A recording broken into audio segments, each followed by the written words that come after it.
Alright, we're going to jump into talking about life in North Africa today.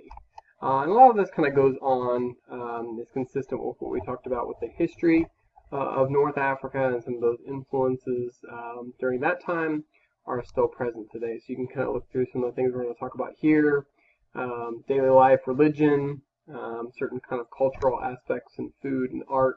So this driving question for this video segment: what characteristics define and shape North Africa today? So hopefully at the end you can kind of answer that question a little bit more accurately than you could before you watched it. So one of the first things, there are three kind of main groups that make up North Africa. There are the Egyptians, which are mainly in Egypt. There are the Arabs, which dominate a good portion of North Africa, and then there are the Berbers. So those are the three different groups of ethnic groups that are in North Africa. As far as religion goes, the size of the circle here kind of shows which religion is the most common, and Islam is the most common religion that is present in North Africa. There is a substantial amount of Christians. Even I think last year in 2016, there was an attack on Easter Sunday. So actually it would have been 2017.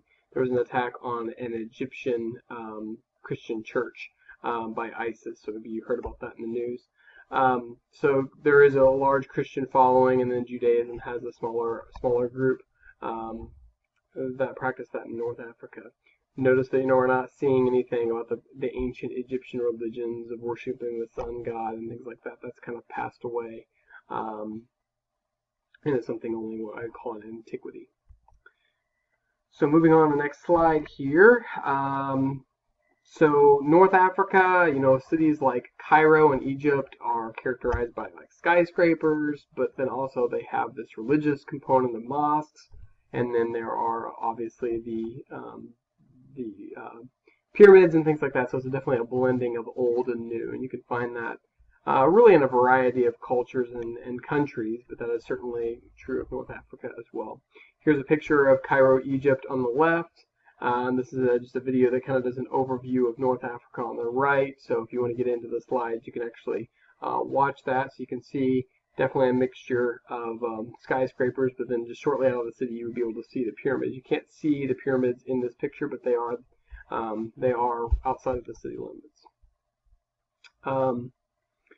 Not really too much I want to go over here. This could be a couple of good videos to watch. There's one video here you could watch. Open air markets are pretty common in much of the world. And you can see people selling things like beads, it looks like up here in this picture. So it's a pretty common thing in a lot of North African areas. Some people are nomadic. That's talked about down here at the bottom. The Berbers are kind of like the most common group that are nomadic. So kind of living more in the desert areas, and they really are herders of animals like sheep and goats and camels. Yeah, so I think that's really about it. Kind of just breaking it down by countries, you can see how different countries kind of build their homes, some differences there. A couple of different pictures of food here. Some of these you might be familiar with. A lot of you probably have couscous. Couscous is shown in this dish up here. It is semolina wheat, I believe, is what couscous is. It's not rice. It's not even pasta. It's kind of a different consistency than that. A lot of you have had pita before, so this is pita up here. These down here are called falafel. They are made with chickpeas, which are also garbanzo beans. And they are like deep fried, kind of like a hush puppy kind of consistency. There's actually a restaurant in Bloomington, Indiana called Falafels, and you can go there and you could have many of these dishes that come from the Middle East. So this is the kind of cooking you might see in a lot of Middle Eastern countries too. Maybe even like places like Turkey, you might see some of these types of dishes served. So this is kind of some of the cooking that you might see in North Africa as well.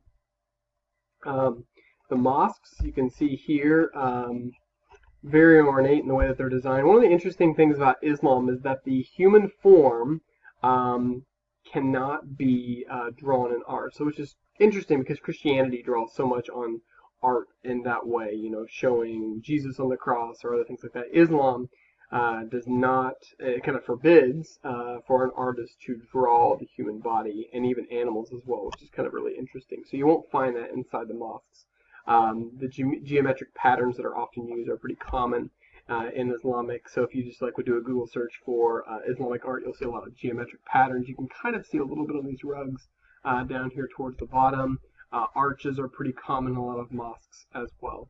And of course, there are a lot of mosques in North Africa. Languages. Arabic is the official language throughout North Africa. Arabic comes from places like Saudi Arabia, spoken there as well. French and English are also spoken because those countries colonized much of North Africa and controlled it. So in Morocco, Algeria, and Tunisia, French are spoken, and then English is spoken in some of the major cities, just because English is such a necessary language throughout around the world. Economic issues. North Africa, I think we talked about this in the second video that I made, has a lot of oil. So Libya, this guy Gaddafi is mentioned here. I don't have a slide for him. He was a dictator for a number of years in Libya, Muammar Gaddafi, and yeah, so that's kind of what I was talking about him. We might talk a little bit more about him in class. Just some of these issues. Libya's had a lot of problems in North Africa. Algeria is the same way. There's just been a lot of tensions, conflict between groups that exist there. So we're going to talk more about that in class. Yeah, so lots of issues. High population in places like Libya and Egypt. We're going to talk about overcrowding a lot throughout the year. Overcrowding can create more, disease. A lot of unemployment, things like that. Libya, one of the interesting things though is like a lot of people can read. So a high literacy rate is really good. It means people that can read and write. But a lot of North Africa much lower, especially women. People often don't have the money to be able to go to school. Especially like something like high school would not be something that a lot of people would be able to attend. So kind of moving on here, this talks about the social and political movements. One of the things we're going to talk about in class is the Arab Spring.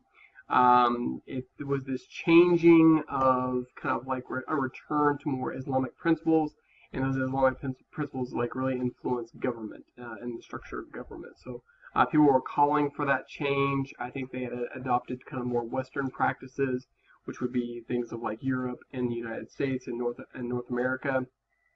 So they kind of returned to that. So Islamic fundamentalism is something we'll talk about. That's where religious laws basically become the law of the country. This is true in places like Saudi Arabia, where the government is greatly dominated by religion, and so there are like moral laws that are kind of due to that, and even the religious leaders sometimes are the leaders of the country. So that's like kind of Islamic fundamentalism. Doesn't necessarily mean terrorism. Sometimes those kind of terms you might hear in Islamic fundamentalist is linked with terrorism. That is a kind of a branch of it, but not all of them. So a lot of these North African countries have kind of returned to more Islamic fundamentalism in the last couple of years.